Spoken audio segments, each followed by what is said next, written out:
Hey everyone, and welcome back to my Sewing Wednesday tutorial. This week I made this lovely two-piece and I love the material, so if you want to learn how to make it, keep watching and I'll show you. So what you will need is your fabric, matching thread, a flat machine, overlock or serger, which is optional, and I won't read out the rest because I don't have enough breath to do it, but you can read it. But what I did at first was I got my tape measure and measured around my bust. And then I measured down from my bust to where I wanted it to stop. And make sure you write all of this down because you're going to need these measurements. Then I measured around where I want it to stop. And then I wrote down all of those measurements. And I moved on to the natural part of my waist because I want it to be a high-waisted skirt. Then I measured down from my waist to the largest part of my hips. And then I measured around the largest part of my hips. So just take your time to do this and make sure you write down all the measurements because we're going to do a little equation after, which is really helpful if you want to make the pattern.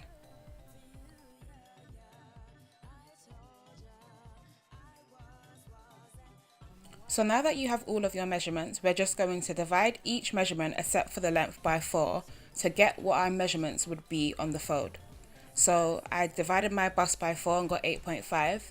You don't have to do it with the length, and I added a 1-inch seam allowance for when we insert the little elastic in, which we'll do later. You do it with the bottom of your top and then you move on to the skirt, dividing your waist and your hip measurement. You don't need to do the waist to hip measurement, so just leave that. And then for the length of my skirt, I just went by where my fabric could allow me to go, but if you want to actually measure your skirt, you just measure from your hip measurement down to where you would want it to stop. So now, using the results from the equation, you are going to mark down the top part of the outfit by jotting down each equation and joining up the lines together. As you can see, it's only a quarter of the top. And then I placed down the elastic where I added the extra seam allowance and just marked so to make it clear to you guys why we added that extra seam. Then we can move on to the skirt and do the same. So using the results of our measurements, once we divided it by 4, you just mark down those measurements and it's going to make sense once we cut out the material. But I find it's easier to make patterns if you only use a quarter of the measurement, and it just makes it easier to store it and have it for future reference. So you just do the same with the skirt again, just making sure that it's all neat and together. Sorry, I went missing for a bit to make sure that you could see it all. I know it's a bit faint, but I was using a pen.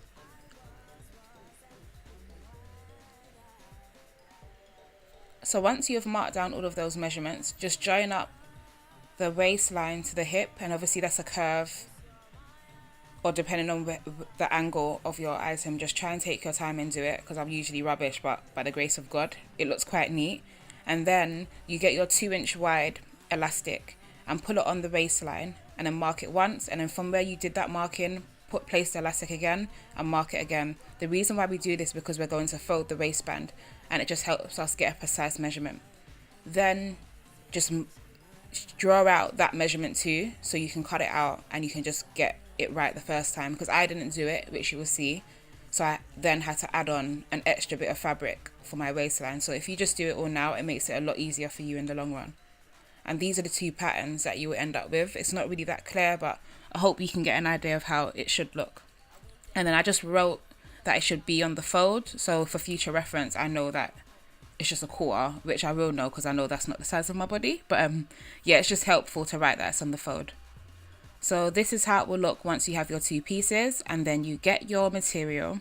And I've already folded mine in a rectangle, but then you make sure it's on the fold that in a like sort of rectangle way, and then you fold it again so you end up with a rectangle, then a square.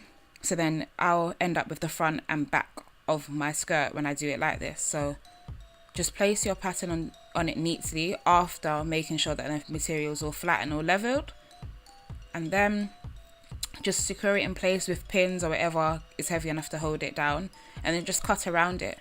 Your shape is slightly different because you've already added the space for the waistband, but me, like a bit of an idiot, I forgot to do that part. So yeah, just cut around and make it as close, or if you know that you need extra space while sewing, add your own sort of seam allowance to make it easier. I didn't do it at the bottom as this material is so perfect it doesn't even fray at all.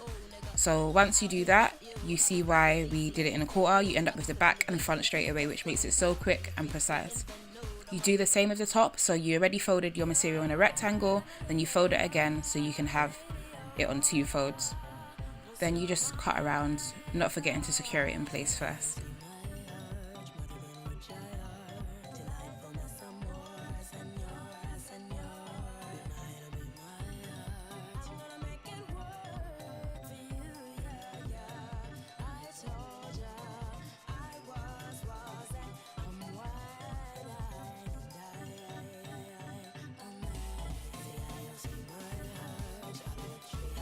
So now that you've prepared the fabric, you just want to make sure that the right sides are facing each other so that we can prepare to stitch. And then I just used my serger and did a stitch down each side, but if you have a flat machine you can do a zigzag stitch so it doesn't use the stretchiness. I recently got this Brother machine and I'm loving it. I bought it off Amazon recently and I just wanted to give it a bit of promo. But yeah, it just gives everything an amazing finish and a really neat and flat finish, and I love stretchy clothes, so this is just a perfect machine for me. Once you've done all of that and you've stitched it and you're happy with the stitch, just get your 2-inch wide elastic and measure it around your waist. I wanted mine to be quite snug but not too tight, so it has like a nice natural flow on my waistline. And then I did the same with the bust. Sorry you couldn't see that clearly, but just measure it to how you want it to fit and then cut it. And once you have your elastic prepared, just pull it on the waistline and then fold it over so you create a casing, and then use your elastic as a guide and then pin around. Don't pin your elastic because we're going to take it out. We're just using it to guide us and make sure it's all neat.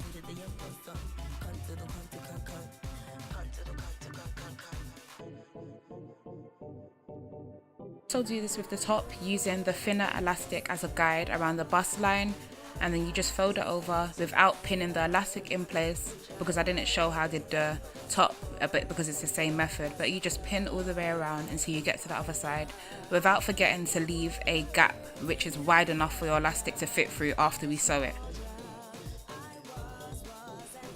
Once you've pinned the waistline all in place and you're happy with it and it's all equal and neat, just go to your flat machine and do a straight stitch going around, not forgetting to leave a space wide enough for your elastic to fit back in, because we're going to put that in after with a safety pin. So just make sure you leave that space. Take your time going around so you can make sure it's all equal and neat, because you are going to see it on the other side even if you have a matching thread, and you just want it to have a really neat finish so it sits on your waist nicely.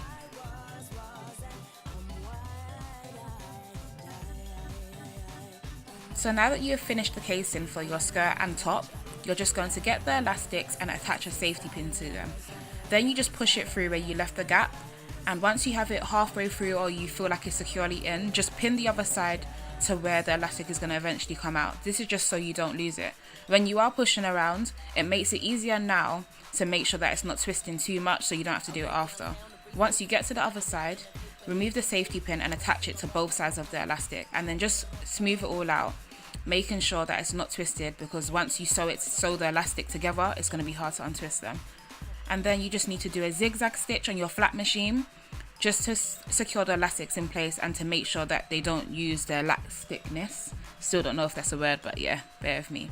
Then you just close the casing, just sewing around with the straight stitch like we did before, and then the elastic is securing in place.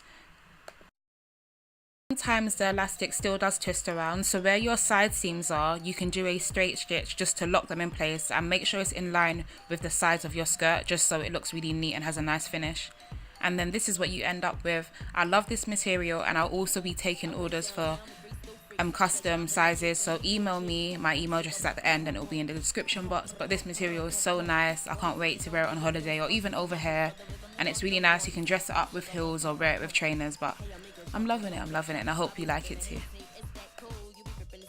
Thank you so much for watching this week's Sewing Wednesday. Make sure you tune in for my next one, and you can follow me on Twitter or Instagram at Makeda_Davis. Thank you.